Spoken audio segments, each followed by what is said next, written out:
It was in the second half of 2015 when Erdogan stated that the presidential system is a good idea because it worked so well in history. As an example, he pointed to Hitler's Germany. This is the kind of idol he follows. And if you follow my channel for some time, you know that I have not a lot of beef with Muslims, but a lot with Islam. In my eyes, Islam is the real existing fascism, because I follow a very simple motto. Fascist is who fascist does. If a Muslim don't follow the Quran, I have no problem with him, however he calls himself. So, now the people in Turkey could vote if they want to change the system from a, well, let's say more or less Western kind of democracy to a de facto Islamic dictatorship, and they voted yes. Or let's say it was counted yes, because, as you know, it doesn't matter how you vote, it matters much more how it is counted.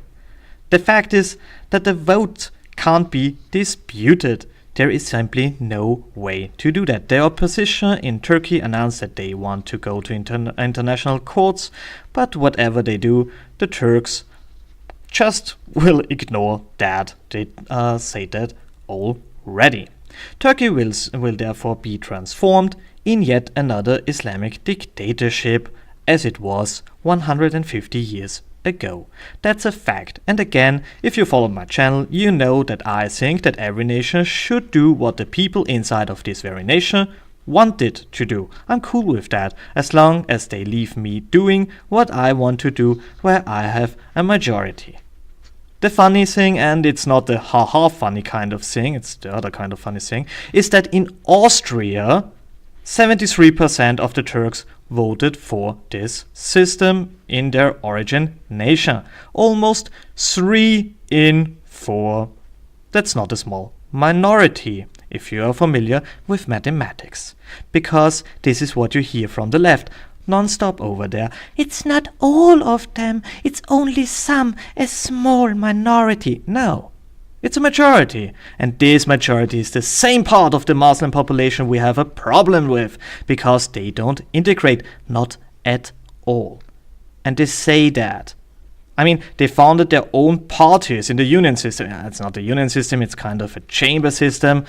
I don't bore you with the details, but in essence, the workers can vote within this system, and within this system, the Turks have now their own party. It's called Turkish, and this word stands in essence for Turkish labor. It's not that others force them to do that. They do that because they like to segregate and desegregate wherever they can. If you go into a Turkish district in Vienna, yes, we have a lot of them now, into a Turkish shop, don't expect that they speak German there. But okay, fine, but don't expect that they serve you at all anymore. This was absolutely different only 5 years ago, but there is not now a lot of hostility from the Turks to the former natives. The notion that only some are like that is over. The figures are in. We know that 3 out of Turks are pro-fascism, and we know that the Turks are, in the Islamic world, the moderates. 73%. You can't live with them.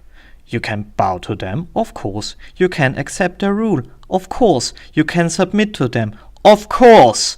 The word Islam means submission. And they always say, it's just a submission under God. But it also means that those who are not submitted under their God are to be submitted to the followers of this very God. And this is what they do wherever they are in charge. Islam means submission. And some say, no, it's not submission, it means surrender. The meaning is the same, surrender or die. 73% of the Turks in Austria surrendered to Islam and will never accept Western values. We tried it, we gave it a lot of time, we gave it a lot of blood. We gave it a lot of money. It failed. We tried it, it failed. I gladly wish to the 27% of the Turks who voted no the best of luck, and I hope we can work together as we do right now. But for the rest, for the fascists, it's time to go home. We had our share of fascism in the past, thank you very much. Go and ruin your own nation if this is what your heart desires.